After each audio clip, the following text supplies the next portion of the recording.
بسم الله الرحمن الرحيم، والصلاة والسلام على نبينا محمد أشرف المرسلين. معكم مؤيد من قناة مش مهندس.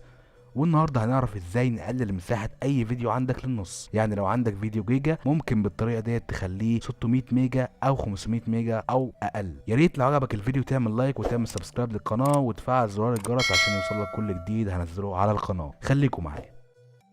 طيب النهارده هنستخدم برنامج مجاني اسمه هاند بريك. البرنامج ده بيقدر يقلل مساحه الفيديو بتاعك للنص، وهنشوف النهارده ازاي. هحط لكم لينك البرنامج في الديسكريبشن عشان تحملوه ونبدا الشرح. هتحمل البرنامج عادي جدا وسطبه زي اي برنامج بتنزله، وتسطب برنامج عادي جدا وهيظهر لك وهيشتغل معاك.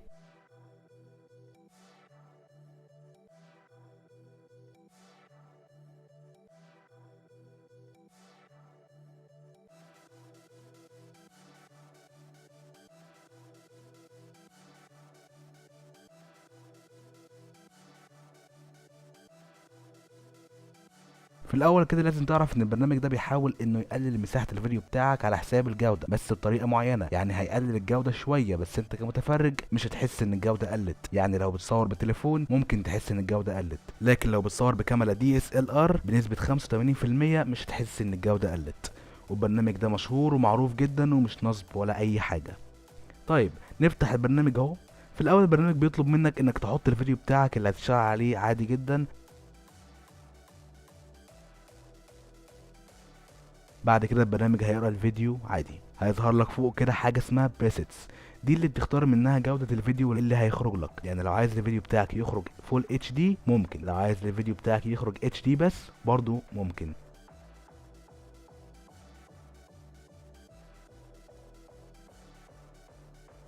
بعد كده بيظهر لك شويه تابس، وهي دي اللي فيها اللعب بتاعنا. اول تاب اسمها سامري، دي بتختار منها صيغه الفيديو لو عاوزه MP4 او MKV. في ناس هتقول لك دوس على الزرار اللي اسمه ويب اوبتمايز. بصراحه ما انصحكش انك تدوس عليه عشان ساعات بيبوظ الفيديو بتاعك. يعني لو مثلا لو انت عامل لوجو في النص ومسنطره كده ممكن هو بكل سهوله يشيله ويجيبه شمال شويه او يجيبه يمين شويه، وانت اكيد طبعا مش عاوز كده. تاني تاب بيظهر فيه ابعاد الفيديو، لو عايز تغيرها براحتك بس يستحسن تسيبها.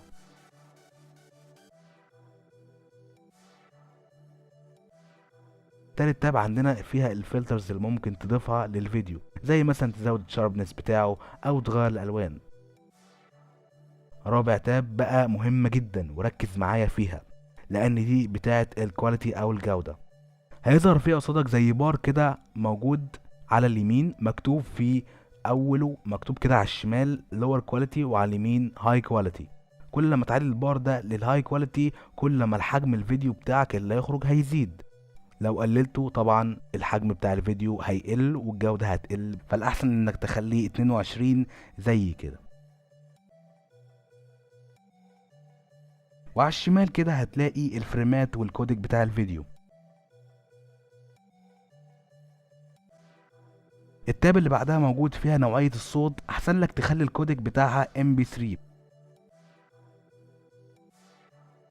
والرقم ده تخليه 192. دي الإعدادات الريكومندد. والتاب اللي بعدها لو عايز تحط ترجمة أو حاجة. وبكده انت تكون خلصت الفيديو يا معلم. تنزل بقى تحت عند كلمة براوز ديت وتختار المكان اللي هيخرج فيه الفيديو بتاعك وتسميه عادي جدا.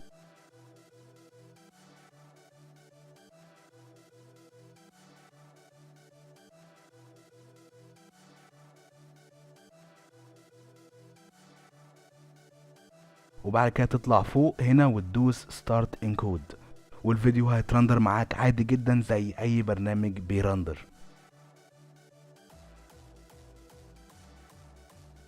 عندي مثال حي اهو الفيديو جيمنج على قناتي التانية. الفيديو ده كانت مدته 19 دقيقة وكان حجمه جيجا و70.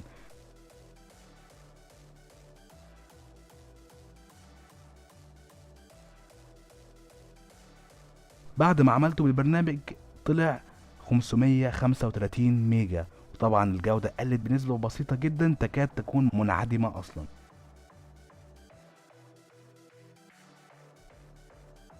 بكده الشرح بتاعنا هيكون خلص. لو في اي استفسارات اكتبوها لي في الكومنتات وانا هرد عليكم على طول.